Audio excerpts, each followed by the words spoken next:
Hello good evening students. 10th class की physics में आपका स्वागत है। मैं शफीक अहमद। हम आपको बता रहे हैं चैप्टर विद्युत धारा का चुंबकीय प्रभाव, जिसके अंतर्गत हम आपको आज समझाएंगे जब किसी तार के अंदर विद्युत धारा प्रवाहित करते हैं तो उसके चारों ओर चुंबकीय क्षेत्र जो पैदा होता है उसकी दिशा किस तरफ होती है, यानी विद्युत धारा की दिशा के अकॉर्डिंग चुंबकीय क्षेत्र की दिशा किस तरफ होगी। शुरू करते हैं। देखिए, हमने आपको पिछली वीडियो समझाई थी। पिछली वीडियो में बताया था कि जब किसी तार के तार में विद्युत धारा प्रवाहित करते हैं तो उसके चारों ओर एक चुंबकीय क्षेत्र पैदा होता है, और जब ये चुंबकीय क्षेत्र पैदा होता है तो इसकी विशेषता ये होती है कि इसके अंदर चुंबकीय बल रेखा जो निकल रही थी वो विद्युत धारा की दिशा के साथ में इसका एक संबंध था। हमने बताया भी था आपके लिए कि सेल का प्लस पॉइंट है, ये नेगेटिव पॉइंट है। तो इसमें जो विद्युत धारा बह रही थी वो इस तरह से इस तरफ को जा रही थी, यानी इस तरह की चुंबकीय बल रेखा हमको प्राप्त हुई थी।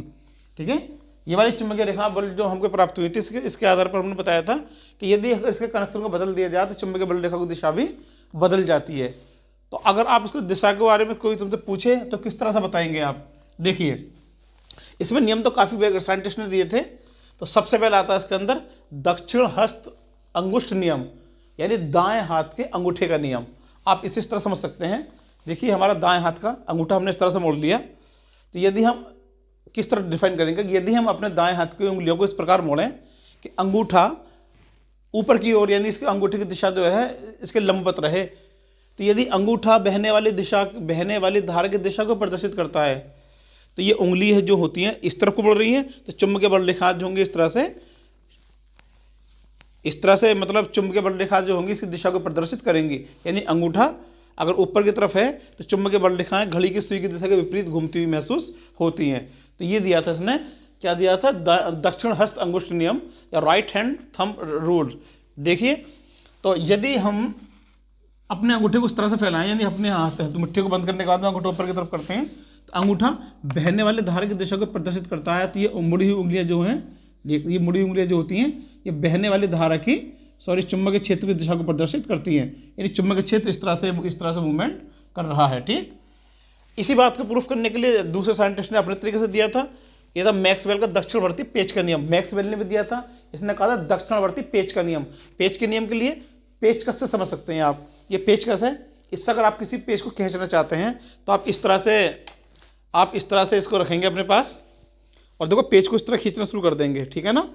तो ये जो इसकी नोक है, ये जो पेचकस की नोक है जिसमें आपने पेच को पकड़ा हुआ है, ये बहने वाली धारा की दिशा को प्रदर्शित कर रहा है, यानी विद्युत धारा की दिशा नीचे से ऊपर की तरफ बह रही है। देखिए, पेचकस कसने के लिए आप इस तरह घुमाते हैं, तो ये जिस दिशा में घूम रहा है वो दिशा जो होती है चुंबकीय क्षेत्र की दिशा को प्रदर्शित करती है। यानी चुंबकीय क्षेत्र इस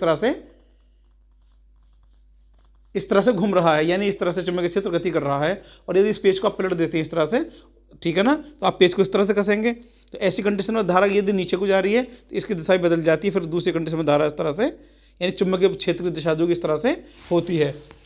एक दिया था इसके अंदर दाएं हाथ की हथेली का नियम। अपने दाएं हाथ की हथेली को इस तरह से फैला लीजिए। आप दाएं हाथ की हथेली को इस तरह से फैला लेंगे तो ये अंगूठा यदि चुंबकीय विद्युत धारा की दिशा को प्रदर्शित करता है तो ये उंगलियां जो होती हैं, उंगलियां ये वाली चुंबकीय क्षेत्र की दिशा को प्रदर्शित करती है, चुंबकीय क्षेत्र की दिशा को प्रदर्शित करती है। यानी बल जो लग रहा है ये तुम्हारा चुंबकीय क्षेत्र की दिशा को प्रदर्शित करेगा। ठीक, तो हमने आपको बताया था एग्जाम के अंदर नाम से आते हैं वाले मैक्सवेल का दक्षिणवर्ती पेच के नियम बताइए, ये दाएं हाथ की हथेली का नियम बताइए, और सबसे ज़्यादा आता है वाला दक्षिण हस्त अंगुष्ठ नियम, यानी राइट हैंड थंब रूल्स। और इससे पहले हमने आपको बताया था फ्लेमिंग के बाएं हाथ का नियम। इसके बारे में अगली वीडियो में बात करते हैं। आज की हमारी वीडियो छोटी रहेगी, आप इसको देख लीजिएगा। 10th क्लास के अंदर 2 नंबर में क्वेश्चन आता है, 3 नंबर में ये वाला। आप इसे आसानी से कर सकते हैं कि यदि किसी तांबे के तार में विद्युत धारा प्रवाहित करते हैं तो उसके चारों ओर एक चुंबकीय क्षेत्र पैदा होता है। जो चुंबकीय क्षेत्र पैदा होता है उसकी धारा की दिशा के अकॉर्डिंग चुंबकीय क्षेत्र की दिशा कौन सी होती है। तो आज का हमारा टॉपिक यहीं तक रहेगा। आप हमारी वीडियो को देखिए, लाइक कीजिए, सब्सक्राइब कीजिए और अपने दोस्तों को दिखाइए। 10th क्लास की फिजिक्स बेहद आसान तरीके से हम आपको समझाएंगे। Have a good day students.